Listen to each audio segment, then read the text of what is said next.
तो भावपूर्वक श्री सुखदेव जी महाराज सुनाने लगे कि एक बार ब्रह्मा जी ने राजा दक्ष को प्रजापति घोषित कर दिया।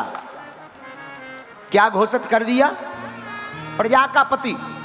बोलो सीताराम। प्रजापति घोषित किया तो सम्मान समारोह रखा गया। सम्मान समारोह में सब देवता पधारे, भोले बाबा भी, विष्णु भगवान भी, ब्रह्मा जी भी, सब जने आए, आकर बैठ गए। तो नेताओं की तो हमेशा आदत होती है कि थोड़ा देरी से आते, तो दक्ष प्रजापति भी थोड़ा देरी से आए कि ताकि लोग इंतजार करें। जब दक्ष प्रजापति देरी से आए तो सबने उठकर सम्मान किया, आहा पधारिए पधारिए पधारिए।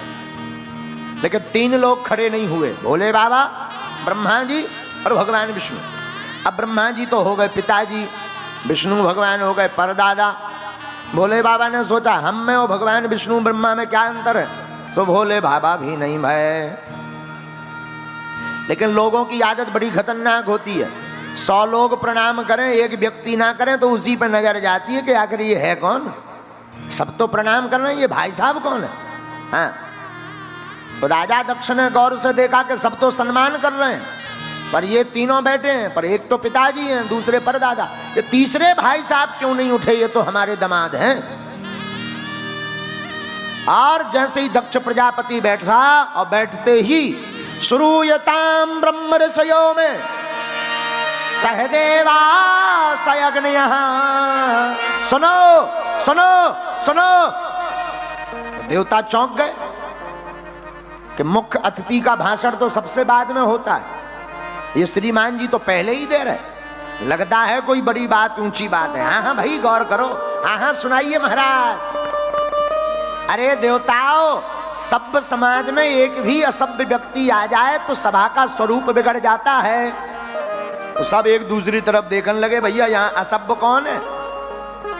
राजा दक्ष बोले तुम्हें दिखाई नहीं पड़ रहा ये नंगा शिव, न बैठने का ज्ञान न उठने का ज्ञान, हमेशा भूत प्रेतों के संग रहता है, भूतों जैसी आदत है। तो किसी ने कहा सरकार तुमको इतने अवगुण दिखाई दे रहे तो अपनी बेटी का विवाह क्यों किया? राजा दक्ष ने कहा वाह, हम और अपनी बेटी का विवाह ये नंगे के साथ? अरे वो तो पिताजी की आज्ञा थी, वरना कहाँ हमारी सुकुमारी कन्या इतनी सुंदर, और कहाँ ये मरकट लोचन वाला शिव। मरकट लोचन का अर्थ होता है बंदर सी आंख वाला। हाँ, अब थोड़ा नंदी तो फनफनाए तो भोले बाबा अगर आपकी आज्ञा हो तो हम जरा इनको डेकाडोन का लगाएं। भोले बाबा ने कहा नहीं नहीं नहीं, कीप क्वाइट साइलेंट, शांति के साथ बैठो। ये ससुराल की गालियां हैं, किसी को विवाह में मिलती, हमें शादी के बाद मिल रही हैं, प्रेम पूर्वक पाओ। अब बेचारा नंदी भी क्या करे, चुप बैठ गया। भोले बाबा को देख करके मुस्कुराता हुआ देख, अच्छा किसी को क्रोध हो, गुस्सा बहुत चढ़ी हो और तुम मुस्कुरा दो, वाह सो स्वीट। फिर देखो तुम उसके गुस्से का पारा एकदम भन, मैं खा जाऊंगा। और जैसे ही वो भन भनावे शरीर कपे, सोई तुम फिर कह देना आहा क्या गजब जम रहे हो भैया, फिर तो वो दीवार में अपना खपाड़ मार लेगा। बोलो सीताराम। तो राजा दक्ष तो नाराज है, अब भोले बाबा तो एकदम मुस्कुरा रहे हैं। सदा वसंतम हृदयारविंदे, सदा आनंद में रहते भोले बाबा।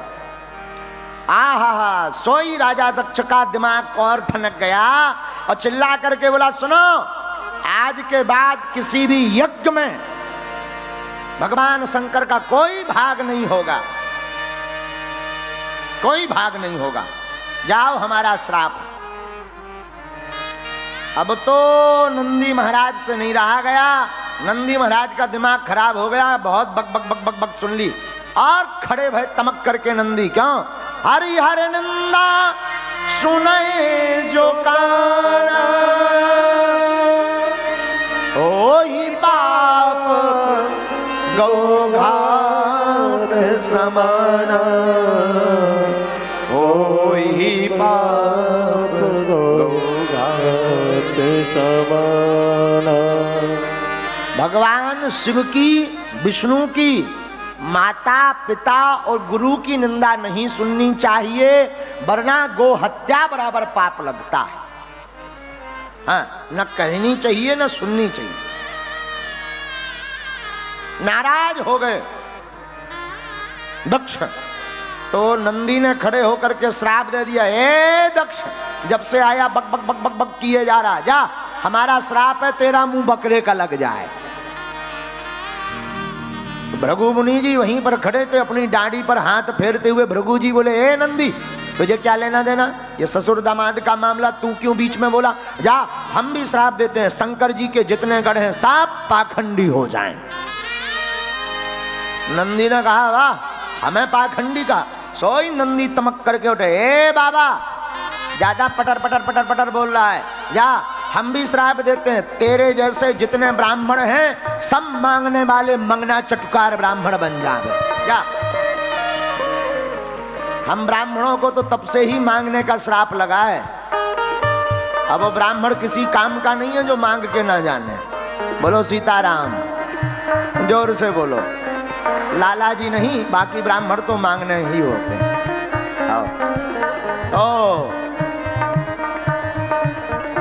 अब तो भोले बाबा ने मन में विचार किया कि हम आए थे सम्मान समारोह में, ये तो श्राप समारोह चल रहा है। बड़ा विचित्र छिड़ गया। भोले बाबा ने सोचा यहाँ से भाग लेने में ही सार है। सोई नंदी का हाथ पकड़ा, ये चलो। अरे नंदी बोले थोड़ा और मजा ले लो। अरे भोले बाबा बोले कहाँ मजा ले लो, तुम श्राप में कहीं हमको भस्म और मत करवा दो, चलो यहाँ से। और भोले बाबा चले गए। बाबा गए, मां सती को नहीं बताया, और राजा दक्ष का दिमाग ठनक गया। एक तो क्रोध में, दूसरा मुस्कुराए, और भोले बाबा तीसरा चले भी गए। रहते तो थोड़ा ताव और दिखाते, अब तो और दिमाग ठनक गया। तो राजा दक्ष ने एक यज्ञ का आयोजन किया, सबको न्योता दिया, पर भोले बाबा को नहीं दिया। आखिरी यज्ञ इसीलिए रखी थी कि भोले बाबा को नीचा दिखाएं। देवता भी बड़े चतुर होते हैं, कई बार पड़ोसी भी जले पर नमक छिड़कने का काम बहुत अच्छा करते हैं। तो जब यज्ञ के लिए सब देवता जाने लगे तो सब पुष्पक विमान कैलाश पर्वत के ऊपर से लिए जा रहे, हुन्न हुन्न हुन्न, हाँ, चले जा रहे, ताकि भोले बाबा का ध्यान जावे। बाबा तो कैलाश पर्वत पर बैठ गए बड़े आनंद के साथ, लेकिन देवता साफ कैलाश पर्वत के ऊपर से विमान लेकर जाने लगे। तो एक विमान में गंधर्वियां गाती हुई जा रही थी।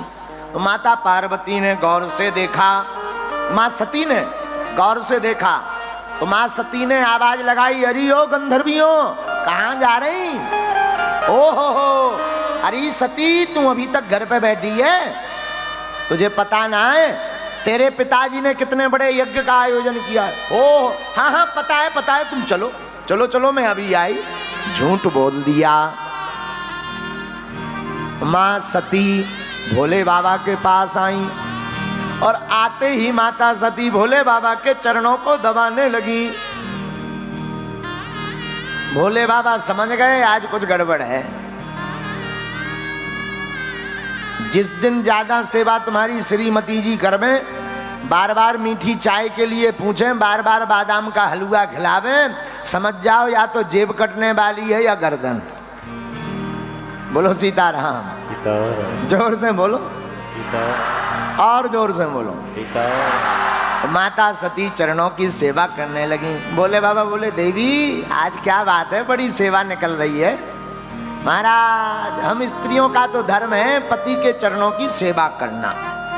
बात भी सही है, विवाहित स्त्री का धर्म है पति के चरणों की सेवा करना प्रतिदिन। और जो स्त्री अपने पति के चरणों की नित्य सेवा करती है, उस घर में कलेश कम होता है। हाँ, अच्छा, कितने भाग्यशाली पुरुष हैं जिनकी पत्नियां रोज चरण दबाती हैं? जरा हाथ उठाओ। रोज, एवरीडे।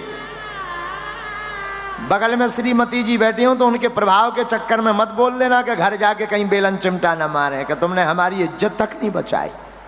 एक भी नहीं है दिल्ली में।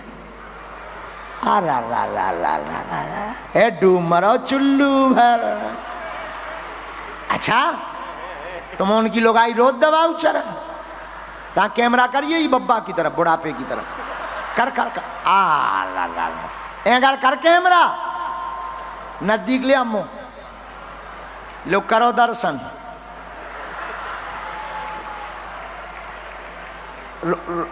कहाँ के आओ? बदायूं के है साहब, उत्तर प्रदेश। अच्छा रोज तुम्हारी घरवाली चरण दबाओ? हाँ रोज। जब से आपसे जुड़े हैं तब से। अच्छा हाँ इसका मतलब इको श्रेय भी हम यहाँ कहा। उसके पहले तो झक मेंटर, उससे पहले भी बहुत सारा स्वभाव किया है। अच्छा सादा रोज चरण दबा? हाँ पहले भी कभी कभार दबाती थी। अब जब से आपसे जुड़े हैं अच्छा तब से डेली। ये तो कथा को प्रभाव सुनत रहियो, नहीं तो अगर ना सुनी कथा तो आगे गरो भी दबा है जो भी मान लो। अब बैठ जाओ। क्या नाम है आपका? रमेश चंद्र शर्मा नाम है। भाग्यशाली हो के तुम्हें ऐसी लोग आई मिली। भाग्यशाली। कहाँ की है तुम्हारी घर भाई? बदायूं की है। अच्छा उतई की है। हाँ उतई की। उतरब की माता साजी होत कहाँ आई? जय गुरुदेव जी। जय हो बैठ। जय गुरुदेव जी। लो बताओ। बागेश्वर धाम की जय। श्री बालाजी सरकार की जय हो। बैठ जाओ। इन्हें ताली बजा दो, तुम उनकी नाक बचा दई।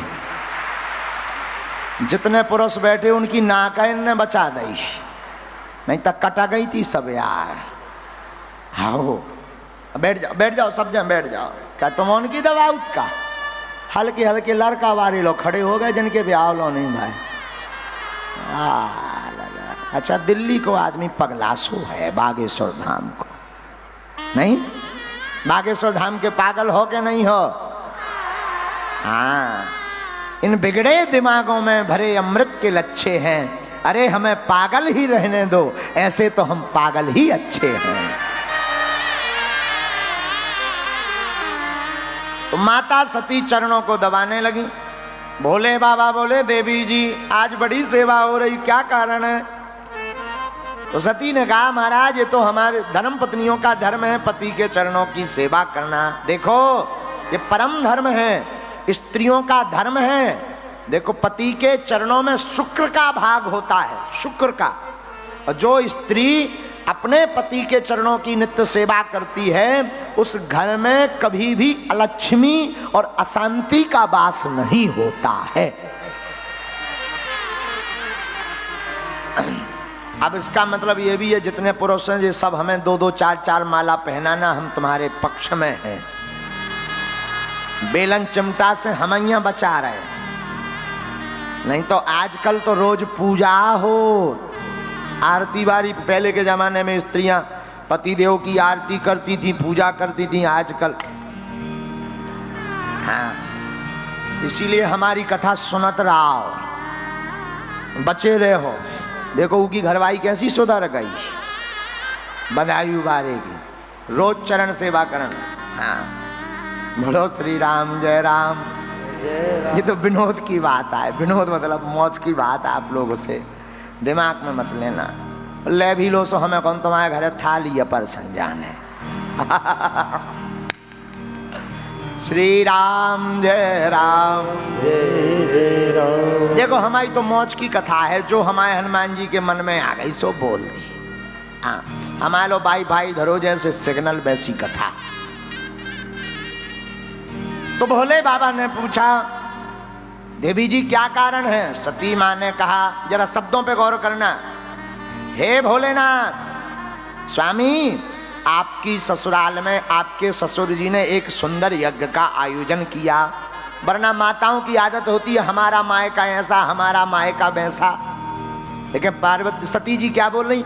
आपकी ससुराल में आपके ससुर जी ने विशाल यज्ञ का आयोजन किया।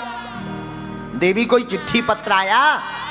महाराज आया तो नहीं है, पर डाक गड़बड़ा गई होगी, वहां से डाक तो चली होगी, गड़बड़ा गई होगी। नहीं नहीं नहीं नहीं नहीं, आज तक जो छिपा कर रखी थी वो बताई, वो है सम्मान समारोह वाली। और भोले बाबा ने कहा तुलसी वहां न जाइए। कहा देवी आवत ही हर से नहीं, नैनन नहीं सने, तुलसी वहां न जाइए, चाहे कंचन बरसे। जिस घर में जाते ही आपको देखकर प्रसन्नता ना हो, ऐसे घर नहीं जाना चाहिए, चाहे सोना बरस रहा हो। रहे मन धागा प्रेम का, मत तोड़ो चटका, और टूटे से फिर ना जुड़े गांठ पड़ जा।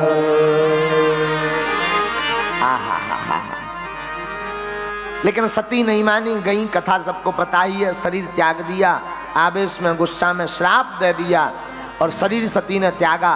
भोले बाबा ने रुद्रगणों को भेज करके यज्ञ को विध्वंस किया। वही सती पार्वती रूप में प्रकट भई हिमवान के घर पर, और पार्वती ने तपस्या की और भोले बाबा की तैयारी विवाह की होने लगी।